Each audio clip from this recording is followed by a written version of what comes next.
Welcome to the deep dive. Today, we are tearing into a file that, honestly, it starts with something almost mundane, a bitter divorce. A really high stakes one, though. Oh, absolutely. Right. But it spirals so quickly into, well, into classified government science, massive corruption, and just pure biological horror. We are diving into the source material that's collectively known as the Shadowfires files.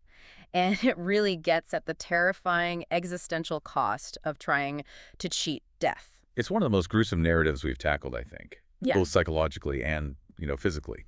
It forces you to look at how scientific hubris can intersect with these really deep personal demons. So our mission today is to unpack that initial event, the end of a marriage. Right. The shocking death of Eric Leben, the baffling disappearance of his corpse from a locked morgue, and the reason for it all, a classified genetic research project known only as Wildcard. Okay, so let's set the stage, because the end of this marriage between Rachel and Eric Leben, it's the ignition point for absolutely everything that follows. She'd been married to him for 7 years.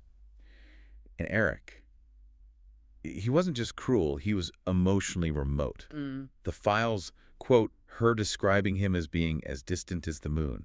That's a powerful image. It is. And she notes this one terrifying quality about him, that until the very, very end, despite all the abuse, he had never once seemed weak, never pitiable. Just this wall of cold strength. Exactly. And that perceived strength is so critical here. Rachel, on the other hand, is characterized as someone with this intense ability to focus on the present moment. We'll get more into that. But it's a direct contrast to Eric. A complete counterpoint. He was always future-focused, always straining for the next goal, the next conquest, and just totally impatient with the now. And this all just explodes in the attorney's office. Yeah.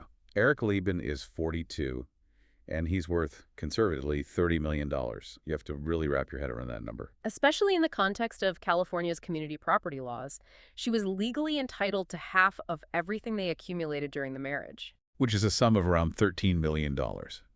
An astronomical amount. But she doesn't play the game. She completely throws a wrench into the entire legal machine.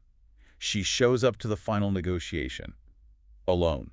No lawyer. Which must have been a huge red flag for his team. You'd think. And when they present their initial offer, which was probably a low ball anyway, she doesn't just reject it. She says it's too much. She calls it too generous. Her counterproposal is stunning. She wants $500,000, the title to her red Mercedes 560 SL, and that's it. Zero alimony. So she's walking away from, what is that, like 1/26th of what she's owed? Roughly, yeah. Think about that. The $500,000 was just enough for a nest egg. Enough to start the clothing store she'd been dreaming of, enough for her freedom. She wasn't fighting over his money. She was surgically cutting herself free from his control. And that's what broke him. The refusal to be bought. He'd controlled everything. And her clean break, her refusal to need him financially, it just humiliated him. So as they're leaving the office, his whole composure it shatters. It completely collapses. He grabs her arm, digs his fingers in, and spits out that she's a nasty little ball buster. And then he makes a mistake. A huge one. In that rage, he reveals the depth of his paranoia. Yeah. He says he knows about Ben Shadway, the man he thinks was her lover. But he wasn't, not then. Not while they were together, no. She'd met Ben 6 months after they separated. But Eric's not listening. He's just blinded by this dual humiliation, the money and the perceived betrayal. His emotional state is just total combustion. Exactly. The sources describe a man just utterly consumed by rage. He steps off the curb onto Main Street, heading for his own car, but he's not looking. He just dashes right into the northbound lanes. Blindly. And there's a city garbage truck, heavy, moving fast, 40 miles an hour. Oh, man. The description of the impact it's unforgettable. It really is. The ear-splitting shriek of the tires locking up and then that sickening percussive sound. He was hurled into the air, travels 20 feet before crashing down. With a horrible looseness, as if he were constructed of string and old rags. Just a devastating description. The end was immediate. Instantaneous. The reports confirmed this hideous depression in his skull. Bone fragments just driven deep into his brain. This is supposed to be the violent final end of a really bad chapter for Rachel. But instead, it's the beginning. It's the catastrophic opening of Eric's hidden world. The second his body hits that pavement, the clock starts ticking on the cover-up of Wildcard. So we start right there with Rachel, who has just watched her abusive ex-husband die in this incredibly horrific way. And her reaction is so important. It really is. The sources are very specific. She's shaken, of course. She's shivering, feeling this cold emptiness within, a sense of loss she couldn't quite grasp. And this is the key phrase. It was emphatically not grief. Loss, not grief. That distinction says everything about their marriage. It had been years since she even liked him. And the source notes this little detail. She's unconsciously tracing a pale, pencil-thin scar along her jaw. From the scotch glass. From the glass of scotch he threw at her a year earlier. The act that finally made her walk out. So his death is a loss, yes, but it's the loss of a hostile presence, not a loved one. This psychological resilience she has, it brings us to that framework Ben Shadway shared with her. Right, the 4 personality types based on time focus. It's a fascinating lens to see their conflict through. So you have past, present, future, and omni-focused. And Eric was the textbook future-focused man. Driven by conquest, always impatient with the present, dismissive of the past, all his newness, the cars, the art, even Rachel, who was 12 years younger. It was all a way of cheating death. Precisely. And Rachel was the opposite. She's present-focused, which Ben calls the best kind. She finds pleasure in the immediate tactile things. The scent of jasmine oil, a piece of dark chocolate. She's practical. She's taking business courses, planning her store, so she's preparing for the future, but never at the expense of losing touch with now. And that turns out to be a massive survival trait. Absolutely indispensable. She's rooted in what's happening right now, which keeps her from being paralyzed. And she's going to need that, because within hours, reality just completely goes off the rails. The morgue twist. The morgue twist. So Eric's body is logged into the Santa Ana City morgue at 12:14 p.m. And by 6:30 p.m., it's gone. Just vanished. Yeah.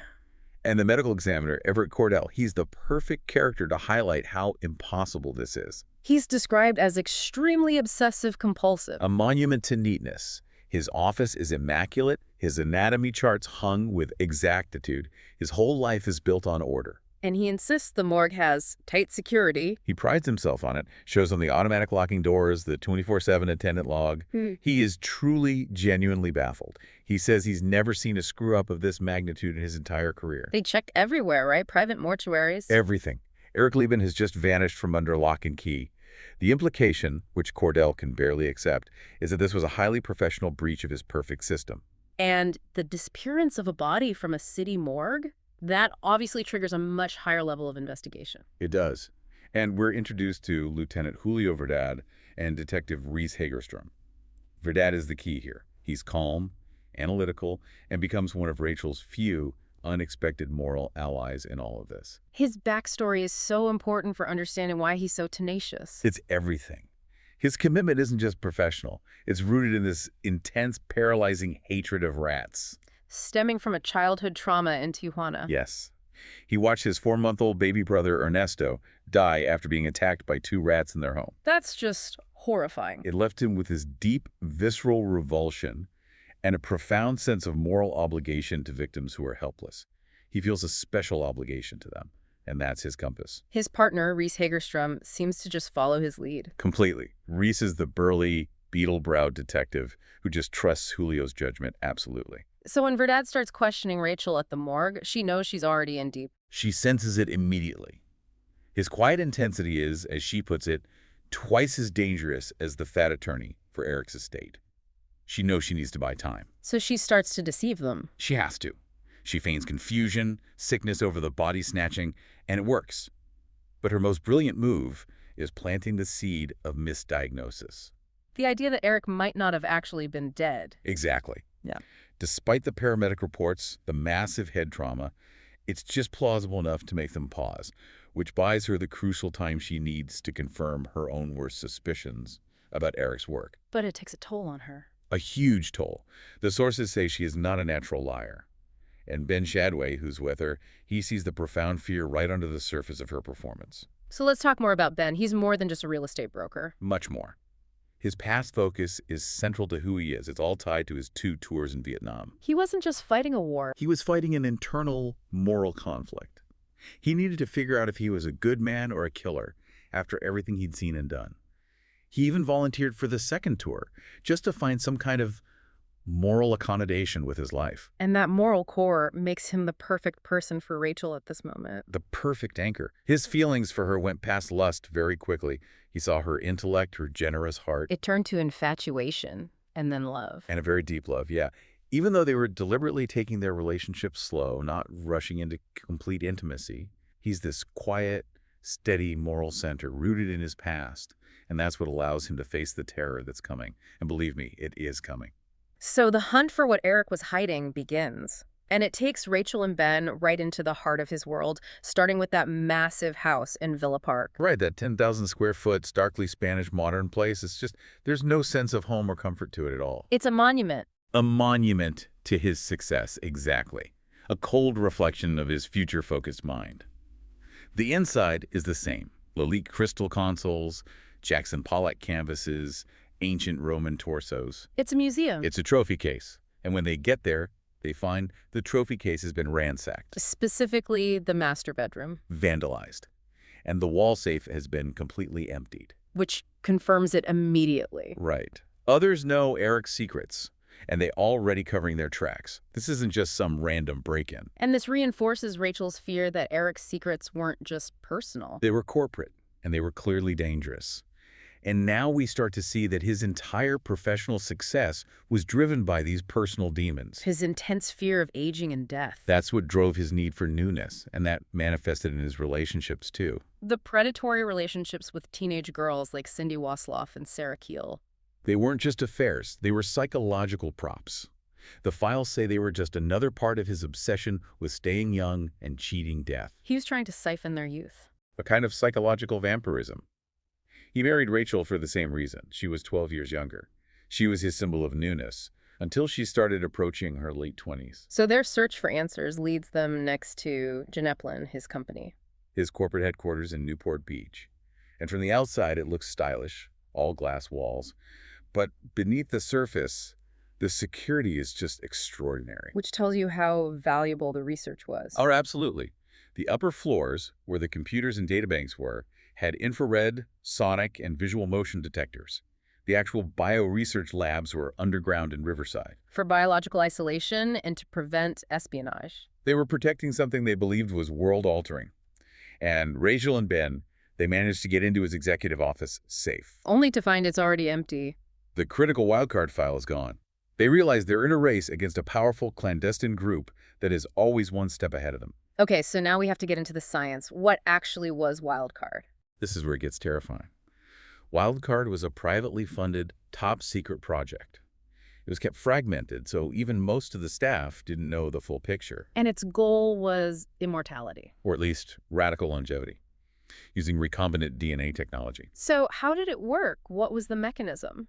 Okay, so the researchers developed what they called a living scalpel. It was a benign virus, basically a microscopic delivery system. Designed to carry new genetic material into the body's cells. Exactly. And it had a few goals. First, edit out the genes associated with aging. Second, massively boost the immune system, flood the body with interferon and other healing agents. So you could regenerate tissue, bone, even organs. That was the idea. Solve mortality. And the early tests, they were successful. On white mice, they were incredibly encouraging. They lived much longer. They healed from injuries in days instead of weeks. But then came the unexpected outcome. The fatal flaw. The fatal flaw. The researchers, to test the limits, they definitively killed the mice. Air embolisms, formaldehyde injections, they were dead. But they came back. Within hours, they started twitching, squirming. They came back to life. And that's the moment the project stopped being about longevity and became about resurrection. Wow. And the sources suggest that memory and personality, they might actually survive that brief period of death. Right, like a small current in the brain. Life is interrupted, but the mental operating system is still there, cached. But it was flawed. Irrevocably flawed. The resurrected mice were strange. They were confused. They had these obsessive behaviors like ramming their heads against the cage bars over and over. They were more aggressive, more frightening. So memory might have survived, but their sanity didn't? Their humanity, or their mousanity, it was gone. The virus had triggered some kind of catastrophic neurological decay. And Eric, facing his own mortality... He used himself as a guinea pig. Which seems insane, but we find out why. This is the critical piece. His fear wasn't just vanity. It was rooted in a deep childhood trauma. He had killed his abusive uncle Barry Hampstead. And his parents, instead of helping him, they basically tortured him psychologically. They did. They were deeply religious and forced him to pray obsessively, convincing him he was damned to hell. So his fear wasn't just of death, it was of eternal damnation. Specifically, an afterlife where he would be eternally subjected to the dominance of his Uncle Barry. So the risk of the Wildcard experiment. His mentor, Dr. Solberg, confirms it later. Eric saw the terrible unknown risks of this virus as minor compared to the unrelenting dread of death in the afterlife. He took the ultimate gamble. Turning himself into a potential monster to escape the monster of his past. And the second Eric's body vanishes, this whole thing stops being a corporate secret and becomes a matter of state. The Defense Security Agency, the DSA, steps in. And they seize jurisdiction over everything. The disappearance, the related murders. They label it a national security crisis. And the agent in charge is Anson Sharp. Anson Sharp is a far, far greater threat than just some government bureaucrat. He's described as large, handsome, and overwhelmingly arrogant. He loves to intimidate people. But it's worse than that. He's not just a bully. Not even close. The source material is very clear. He's a sadist and a pedophile. We see it in his cruel questioning of the battered Sarah Keel. He gets genuine pleasure from the suffering of others. And this man has a personal vendetta against Ben Shadway. A nearly 17-year-old grudge from Vietnam. Ben was his lieutenant. Sharp was a corrupt sergeant involved in the black market, human trafficking. Pimping minors. Yes. And Ben was the one man who stood up to him, who represented a moral standard that Sharp rejected. Ben was his nemesis. What makes Sharp so dangerous, though, is that his entire career is a lie. It's a complete house of cards built on sophisticated computer fraud. After Vietnam, he hacked his own records, changed his dishonorable discharge to honorable, inserted fake commendations, even promoted himself from sergeant to lieutenant. He erased his past. Systematically destroyed every hard copy in every government system he could find. He's a high-ranking federal agent whose entire existence is a fabrication. And now he's using the full power of the DSA to hunt down the one man who knows the truth about him. So the story now splits into these two parallel deadly hunts. Sharp is hunting Rachel and Ben. And the resurrected Eric is hunting Rachel. And he's leaving this trail of destruction that proves just how badly Wildcard has failed. It starts with him needing a car. Right, which leads to the brutal murder of Ernestina Hernandez and her friend Becky Kleinstadt. It just shows his immediate turn to violence, even while he's still physically recovering from the accident. But what he does with Becky Kleinstadt's body, that's not random. No, it's a deliberate act of terror aimed squarely at Rachel. He takes the body to her home in Placentia and crucifies it. Nails it to the wall, eyes tipped open, chin tied up to force a stare. It's done with cold calculation. The message. He clearly suspected Rachel wouldn't be home, that the police would find it, and the use of a scalpel. It links back to a pathology lab. It reinforces this idea that Eric, even in this damaged, resurrected state, is drawing on his recent scientific environment. His mind is just consumed by this focused, terrifying hatred for Rachel. And we get our first real confirmation of what he's become from Sarah Keel, his mistress. Yes, in Palm Springs. He shows up at her house, still healing. His face is gray and bruised. He has busted teeth. He's wearing this knitted cap pulled low over his caved-in head. She notices his movements are strange. Jerky, a little spastic, but also too quick. It's this unnatural agility. His eyes are clouded, muddy-looking. His speech is slurred. But the most chilling detail. The smell. She notes the unmistakable smell of putrefaction on him. He's rotting. He's a creature that is decomposing and regenerating at the same time, halfway back from the dead. And the sources even take us inside Eric's own head as he's hiding, as he's realizing what's happening to him. It's terrifying. He examines himself and realizes he's not human anymore. This gnarled ridge of bone is forming down the center of his forehead. Thick arteries are pulsing along his hairline. His teeth are getting sharper. And he feels this manic, savage pleasure when he chews meat. He knows his body is metamorphosing into a freak, into something utterly alien. He's devolving. So, faced with this monster who's driven by pure hatred and also this psychopathic government assassin, Ben and Rachel are in an impossible situation. They're being pursued by two equally deadly forces. They do manage one small victory. They find Eric's remote mountain cabin. But the inside of the cabin just confirms his mental state. It's been completely smashed apart in a rage. Yeah. But they do find it, a copy of the Wildcard file. So now they have proof. Rachel wants to expose it and then just end Eric for good. Multiple bullets, make sure he doesn't come back again. It's a completely rational response. But Ben, he sees it differently. His combat logic kicks in. He argues that the file alone isn't enough. The DSA would just classify it. The media might call it a hoax. It's just paper. They need the living proof. They need Eric, alive, a functioning, reanimated mutant. That's the only thing that will force the truth into the light. A dead monster is just a successful government cover-up. So he has to take command. He uses that tone of authority and reason he learned in Vietnam. He convinces her to split up. She'll take the Mercedes, now with stolen plates, and head to Vegas to make copies of the file. And he'll stay behind to search the cabin. Promising her, I won't tackle Eric alone, we'll handle him together. And that promise is tested almost immediately. Instantly. As he's leaving the cabin, Sharp and his partner Peak are driving up the mountain road. Sharp thinks this will be easy. He does. But Ben is a veteran soldier. He evades them and then disables their car with a perfect shotgun blast to the tire. Sharp immediately realizes he's not dealing with some frightened civilian. Meanwhile, Rachel is driving to Vegas, and she makes a horrifying discovery. Horrifying is the word.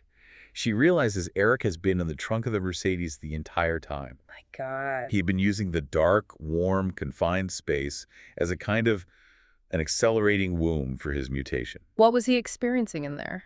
The sources say he was falling into these healing comas, and his thoughts were dissolving into primordial memories and desires. He was experiencing racial memory, seeing himself slithering over wet earth. The human mind was retreating. And the animal mind was taking over. He found ambrosian pleasure in the smell of raw meat and blood, a terrifying sign of what was coming. And it all comes to a head at a desert rest area. She stops, and the lack of movement wakes him up. He bursts out of the trunk. She's ambushed by the thing that Eric had become. He's unnaturally agile, his eyes just clouded with pure rage. They have this confrontation near a wide, dry arroyo, and her present focus, her quick reflexes, they save her. She kicks out, shatters his long, bony fingers, and sends him tumbling down the steep wall. He lets out this inhuman wail. But he's not down for long. And what Rachel sees next, from the edge of the arroyo, is the definitive moment. The thing that confirms she has to kill him. He's at the bottom of the riverbed. And he finds a rattlesnake. And she watches, in total shock, as he enthusiastically and savagely eats it alive, tearing at it with inhuman ecstasy. He's no longer human. He is fully devolved into a predatory, cannibalistic creature. The process that was supposed to save him from his fear of hell has literally turned him into the monster he was trying to escape. So while Rachel is dealing with the cannibalistic, mutated ex-husband in the desert, the government hunt is intensifying. And we really see the full scope of Anson Sharp's megalomania. He is completely off the leash. He's openly talking about his plan to terminate civilians, to kill Ben and Rachel, and then create this web of trumped-up charges, espionage, police murders. A cover story. A cover story for a double execution. This isn't a mission for him. It's a personal opportunity to get rid of his old nemesis and climb the ladder. And the junior DSA agent, Jerry Peak, he's witnessing all of this. He is. He sees Sharp's sadism during the interrogation of Sarah Keel. And he starts to realize Sharp isn't following orders. He's pursuing this psychopathic personal agenda, seeing himself as a superior being. Peak has a moral crisis. A profound one.